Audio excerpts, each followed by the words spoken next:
Hello everyone, this is MrSneakyy and today is a nice quick guide for all the newcomers on about hospitals and healing. How does it work in this game? Stay tuned.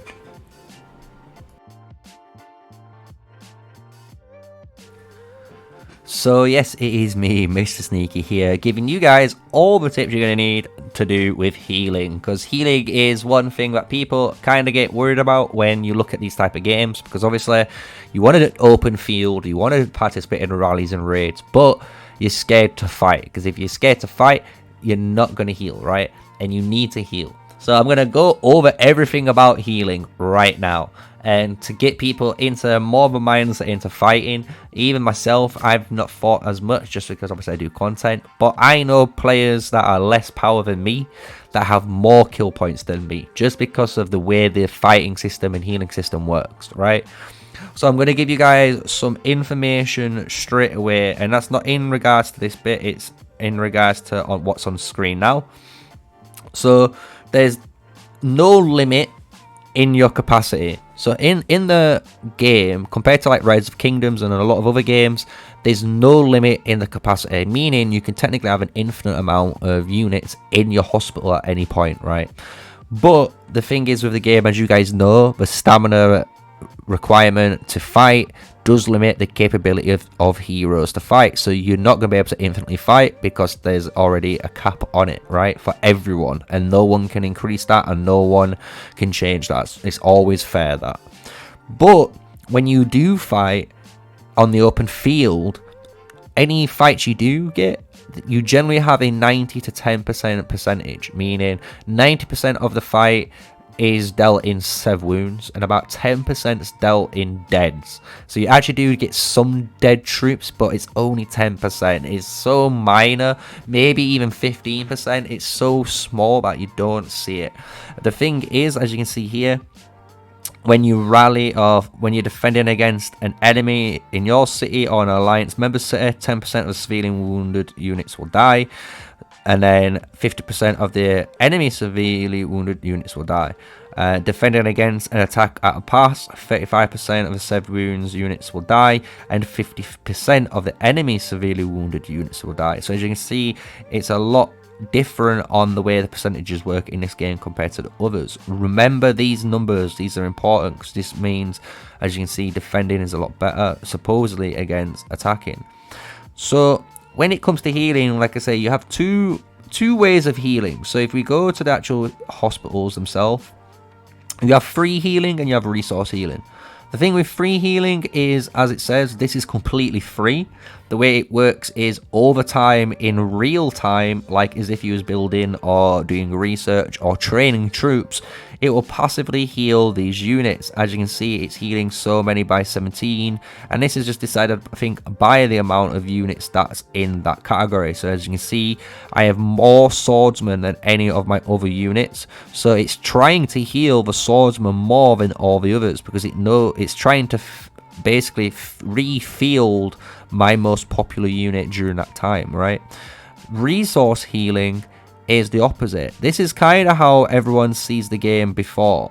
So resource healing is you can choose what units you want to heal. So if you want to heal these archers or mages, or if you want to, both or all of them, you could do that. The way this works is you don't use speed ups. The only thing you do use is resources and your daily resource cap. As you can see, my daily resource cap is insanely high, and I'll explain to you guys later why, but don't worry about it. But yeah, this would use your daily cap. And just for argument's sake, I do need to get some of these archers. Don't use your tokens to heal, guys. On the video, I'm just doing it just so you can see for informational purposes, but do not use your resource tokens to heal like I just did. That's a big no-no. So as you can see in a moment, when I hit this heal button, the daily healing remaining is going to go down. So it's going to go down exactly by 7,557 troops. And there you go, it's gone. It's reduced that amount. And that's basically showing I can heal that amount of troops instantly as long as I have the resources required. And that's the difference between free healing and resource healing, right? And the one thing you guys need to know, and this is a really important factor, obviously you want to upgrade your hospitals up to a decent level. As you can see, mine are around level 17 and 18, but I have one always to 23 like you would do to level up your buildings. But when you actually upgrade the hospital, it does increase the daily free healing and the daily resource healing. So over time, as you level up your accounts and level up these hospitals, you're going to gain access to more daily free healing and resource healing passively, right? You can also, and as you're going to see now, as I've been testing this season, for healing purposes, you have 3 trees to access in policies. You have the first tree here, you have the second tree here, and then you have the third tree here. And the third tree is split into 2, but they're exactly the same.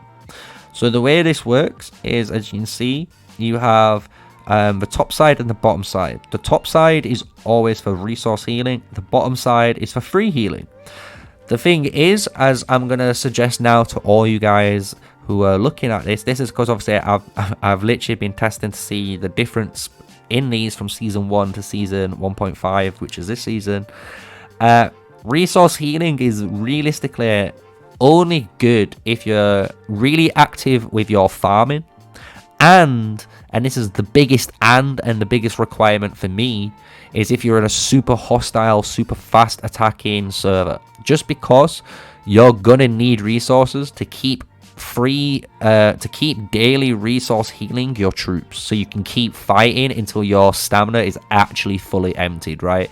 And then you're gonna go on to the free healing. However, if you're not in any of those, if you're in a normal size, a normal kingdom, even Super Server 1 I would consider a normal kingdom, even though it's kind of crazy with the power and what's going on inside, the fights don't last all season. They last for maybe a week, and then they have a week or 2 weeks break, and then another fight might occur. There might be little skirmishes in between, don't get me wrong, but there won't be outbreak war throughout the whole area, right? And that's my whole point. And as you're a free-to-play player or a low spender, the best suggestion I can advise is to go for free healing. The more free healing you have, the more healing you're going to be able to do over the day as quicker. And again, it's free. It's not going to cost you any resources. The only thing it costs you is time. But if you go to work, again, that's 8 hours at work. That's 8 hours of free daily healing, right? So just remember that when it comes to your healing policies. If you're going to ask my suggestions on what to actually pick, it's going to sound a bit crazy, but on the level 1, I'd actually still pick daily resource healing. And just because this daily resource healing gives you, as you can see, 80,000 troops. So it gives you an additional 80k on top of what you already have eventually on your healing account. This is very good for raids. So if you're fighting in raids and you might fail 2, 3, 4 times, this allows you to get that 5th time maybe before you guys give up, and it allows you to heal that amount. However, when you hit down to the second section, I would always suggest medical progress. Medical progress here is just outright better. The amount of daily percentage healing is just insane. And then when you go into the military expansion 3, again, you can go and pick the daily free healing and the daily free healing. This is increasing the percentage rate. So this is how fast you can heal throughout the day. And this one is now choosing how many troops extra you can fit into your daily free healing one. So for me, I would always go through medical recruitment and medic training, and go through medical seminars and medical progress. But again, for the first one, have daily resource healing, but for everything else, go down for the free healing, because the free healing tree is really good for players to not waste resources and not, punish themselves too hard, basically. So I hope you enjoyed that video, guys. That is everything you're going to realistically need to know about healing in this game. It's very different to all the other games, as you can see, and there's ways you can actually improve it yourself very easily through the policy system and upgrading your own buildings as well. So if you find that guide informational for you and I've covered everything you was wondering, smash a like, comment and subscribe, guys. But if you've got any questions, again, comment below and I will answer when I can. as soon as possible, basically, to all your questions. Alright, so thank you for watching, and I'll catch you guys in the next video. Peace out.